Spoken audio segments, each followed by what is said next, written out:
Hey everyone, welcome back to the channel. Software Engineer K here, and we have a very big topic today. So we're going to be going through the leaked SEC proposal with regards to cryptocurrencies, and it does touch a little bit on NFTs as well. We're going to be applying that to VeVe, OMI token as a whole, the wider crypto market, and where my prediction is now in terms of what I predicted in the past in terms of smart money moving into VeVe and Ecomi, and where we could be going next. Now, I have been following the SEC lawsuit of Ripple since day one because I was a very big XRP bag holder, and we are starting to come to what could be the conclusion. And obviously that, as I said from day one of the XRP lawsuit, was going to be big for the entire crypto market as a whole. But obviously, if you haven't been following the lawsuit, or if you don't quite understand securities regulations, then this is going to be a very valuable video for you if you are watching. And hopefully I should give you a concise overview on kind of just what to expect and kind of key points to look into. So for those who don't know, the SEC, they essentially manage securities regulations around digital assets, as well as other asset classes. And the head is Gary Gensler. He was recently appointed. He took over Jason Clayton, I believe. Jason Clayton's the guy who filed the lawsuit before he kind of jumped ship and kind of left this whole mess. So what's been happening is the SEC, they are kind of in a lawsuit with Ripple to decide whether the XRP token is a unregistered security or if it's a cryptocurrency. And an unregistered security, it does get very complicated, especially with exchanges and what the company can and cannot do. So a leaked copy of the new bipartisan Senate bill appears to favor a much tighter regulatory environment around cryptocurrency assets. So this was leaked, and we will go to that in a second. But it says here the big takeaways on this: regulate exchanges, fungible tokens are securities, NFTs are a new asset class, stablecoins must back 100% of their value in the currency they are stabilized by. So this is all stuff that was kind of expected. But if we go to the leaked documentation, so have a look at this. At bot_slam has shared this on Twitter, so you can go through and kind of nitpick out the key points, but I'm just going to be touching on a few key points and what they mean for VeVe and Ecomi as a whole. So one of the key points is that when it comes to a cryptocurrency, if you are staking the token, or if there is a reasonable expectation of a profit based on the company's actions, or if the cryptocurrency gives you somehow like voting rights within the company, then that will classify as a security. Now, the staking side, Dan, Reese, David, these guys, they did kind of discuss that they were never going to offer OMI staking for more OMI tokens because it could classify them as a security. So they were already ahead of the curve. So fantastic. And I was met with what about ADA? What about XYZ? What about my random dog coins? Like, these all allow staking for more tokens. And I said back then, just because it's a big project does not make it immune to the SEC. Like, the SEC will come after him. And, if it's not in the FUD that causes the token price to go down like 99% overnight, then most likely in many projects, okay, maybe not larger ones, who knows, but in many of the mid to small size projects, the founders, rather than deal with the SEC, many of them, I imagine, would probably liquidate, get out of the project themselves, and just let the project kind of, survive on its own. And many times the project probably won't survive.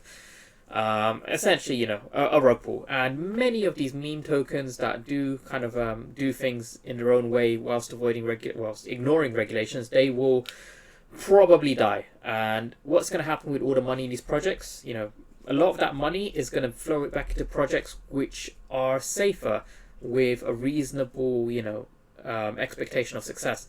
For example, that's part of the reason why I was so bullish on the OMI token, because even though it doesn't really do anything, at least they've taken a lot of due diligence and due care in making sure that it's not going to be targeted by the SEC. Now, on the other point, is there are a couple of key issues around the OMI token that we do need a bit of clarification on.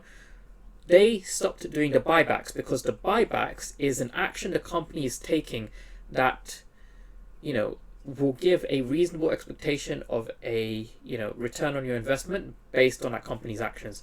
So although they stopped it, they did do a couple of buybacks. Now, will that come back to haunt them? Will the SEC be like, oh, well, you still did a couple of buybacks? Most likely, if they do something, I think it's most likely going to be a fine, because at the end of the day, the SEC just wants money.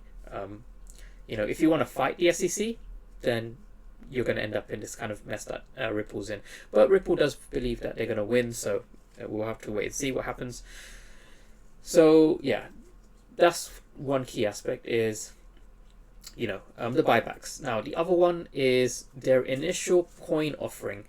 Now, if you sell a token to raise funds for your project, that could make it a security. That's only true in the case where if you are raising the funds to build a platform. Now, it could be argued that VeVe, if they had the beta version of the app or the version of the app in development that was being tested by a small enclosed group of users before they raised funding for the OMI token, then that's perfectly fine. Now, I believe that they did have other projects before they launched VeVe that were part of the umbrella of Ecomi. Now, if those projects did utilize OMI in some way or plan to utilize OMI in some way, there was some form of demo built for that, then maybe they could get away with it. The point is, you're not allowed to raise tokens to then build, so sell tokens to raise capital to then build a product. You can't do that, and a lot of projects do that. They say, we're fundraising by selling crypto so that we can build this. Like, you cannot do that, otherwise you could be classified as security. Another analogy is, this is the one that I understood, is, let's say you want to build an arcade, right? And you take money from people and you issue tokens to use at your arcade. That would classify the token you're giving to people a security because you haven't yet built the arcade yet. However, if you've already built the arcade and then you raise money for the token, because the arcade already exists, there is utility for the token that you're giving to use at your arcade, then that doesn't classify as a security. That classifies it as, an arcade token, just a token. So, key point is, as long as, they're using the Howey test, which I think they're going to make an adapted version because the Howey test is kind of outdated, but they're still using it. So, I'm not going to argue with the SEC. But, as long as there's not a reasonable expectation of profit from the company's actions, as long as there's no staking involved that returns the tokens on that company's platform, on that point, you can actually get OMI tokens from staking, but it has to be facilitated by a third-party exchange or a third party in general. So Ascendex, you can stake on there. That's perfectly fine because it's not Ecomi giving you the tokens, it's Ascendex. That's perfectly cool. But again, there are a few uncertainties, but it's not as significant as a lot of other projects. So I believe the SEC, if anything, they're going to kind of work their way down. They're going to go for the big fish first. And there are some significant projects out there that do offer kind of a revenue share or like staking for tokens, things like that. I would like to see just how they kind of handle this new coming regulation. It will be very interesting to see. Now, the main one on VeVe side, so Puddin Cheeks kind of brought this to my attention, and this is fantastic, is under the, let's just go through this key paragraph here. So this talks about fungibility requirements, right? So it says, the Commission shall only exercise jurisdiction over an agreement, contract, or transaction involving a contract of sale of a digital asset that is fungible. So cryptocurrencies are fungible.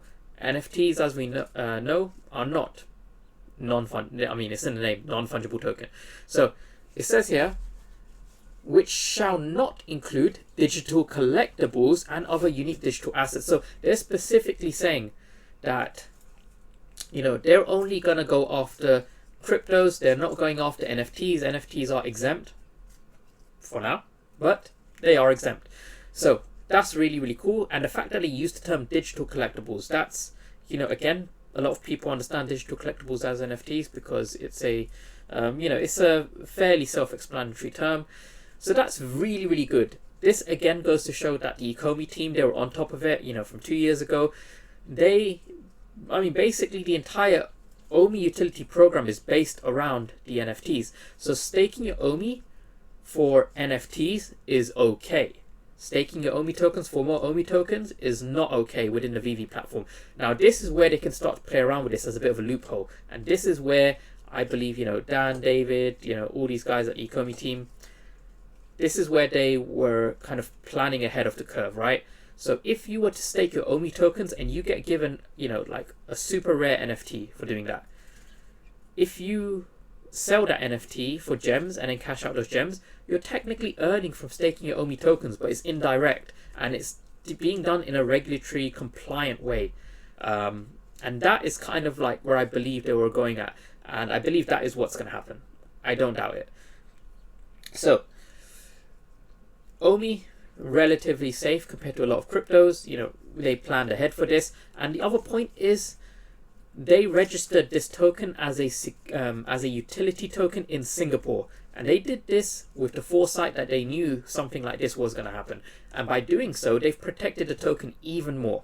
Because one, it's registered as a utility token, makes it much harder to go after as a security token because it is already registered. And two, it's in Asia, registered in Asia, it's not in the US, which makes the SEC's jurisdiction a bit more limited. Now, I have been informed that the SEC does have leverage on foreign countries as well. That, we'll have to wait and see exactly how much jurisdiction they have on, foreign exchanges. But as far as it goes, with the Asian exchanges, they haven't really been able to do too much right now with, these Asian exchanges. For example, Ascendex, they're able to offer OMI staking. However, purely US-based exchanges, they don't offer OMI staking, and that's mainly because it's a US thing. You can't really get OMI staking right now until the government kind of changes their stance on it. Now, I believe what's going to be happening in the coming kind of months is we're going to start to see a lot of founders of these kind of small cap projects just leave and probably liquidate their tokens. The mid to higher cap ones, I believe they're probably going to be looking to maybe either adapt their projects so they can't be classified as security anymore, or many of them may just continue doing business as usual and just hope that the SEC doesn't go after them. That's always a possibility as well. But OMI token relative to the rest of the market, I think this is great. And if we just go straight into the kind of first look at the OUP, right? So, what they talked about is OMI staking. The rewards that you get, these rewards would not violate the SEC kind of regulations. So, when you stake OMI tokens, you get accessory purchases, premium market listings. You also get, the ability to burn NFTs for points. You get a reduction in your market transaction fee, so 0.5%. And if you go to the highest tier, you only get charged a 0.25% on your market transactions. That is very, very small compared to what we're currently paying, paying a lot. So 0.25 means flipping becomes a lot more lucrative on VeVe. You can kind of day trade the collectibles rather than, forking out like these fees constantly, 2.5% plus. And then, you get other benefits as well, renting collectibles. And then, this was kind of just the first draft. There was a second draft as well. But one other kind of cool point on this is, they talk about the OMI transaction fee, but then they also talk about, I believe, let's see, it might be lower down. Let's just go back to it. We also have accessories, yes. So accessories within the store, various accessories will be made available for purchase using OMI tokens. Accessories that can be purchased with OMI will be non-branded high edition items, allowing collectors to trick out their showrooms. OMI that I spend on accessories is burned. Now, if you go back, VeVe branded IP stuff, the OMI for that will be burned. It will be made available to purchase in OMI, and that is because licensors can't really sell their stuff in OMI very easily because you do have to pay these licensors, and VeVe does not want to be selling the OMI token in order to pay the licensors because they want to continue applying positive buy pressure on the token. They don't want to sell tokens on exchanges because, again, that's going to reintroduce the tokens back into circulation. one thing to avoid. So they can afford to, you know, take a hit on these OMI, so these VeVe branded drops. That's perfectly fine. But you know, ultimately, NFTs are kind of exempt right now with these new SEC regulations, because VeVe is kind of dealing more with the NFTs and linking that to OMI. Any rewards based on OMI staking in NFTs, perfectly cool. It's not going to classify as security. But you know, alongside that, we have the benefit that OMI, because I do suspect it's going to be one of the tokens that survives, we're going to start to see what's known as smart money, which is, you know, money being pulled from a lot of these meme projects. Because there's less competition, less market share being pulled from OMI by these meme projects in the NFT space, we're going to start to see more money flow back into the ones that survive. OMI, Ecomi, you know, VeVe, that is one of the main ecosystems which I believe is going to pull in that market share. So perfectly great for them. Now, just on the point of OMI token price, like I said yesterday, we are trending this channel. We are still trending, moving sideways on the daily. Like I said, in the next few coming days, I do believe we are going to go down. I'm very, very confident that Bitcoin should see a bit more of a dip as these regulations start to solidify, because right now this is a leaked version. We haven't had any kind of confirmation yet. If, you know, we do start to see this regulation solidify, Bitcoin, Ethereum, they're a bit safer because they're going to be classified as commodities, completely separate asset class. But, you know, even if they kind of leave Bitcoin out of it and go after the altcoins, general crypto market sentiment is going to be negative. So I do expect that's going to be a catalyst to bring us downwards, and that is where I'm ready for. That's where I've got my capital ready, because again, try and stay liquid. These dips, opportunities are great. And, you know, overall, if we zoom out, you know, we are kind of seeing a downtrend in the past, you know, this whole year basically, we've just been on downtrend. So yeah, Bitcoin, crypto, it's kind of had its bull run for now. Now we start to trade sideways, whilst, you know, probably still trending downwards. Liquidity is quite low, so volume is quite low. So again, just takes a bit of bad news to make the price, you know, drop 20-30%. And that is a point where, you know, if I can get OMI in the triple zeros, that would be fantastic. Perfect buy opportunity. And that is what I'm hoping for. But yeah, until then, we'll see what happens. So yeah, thanks so much for watching, guys. Please do like, subscribe, support the content, and I'll see you guys in the next video. See ya.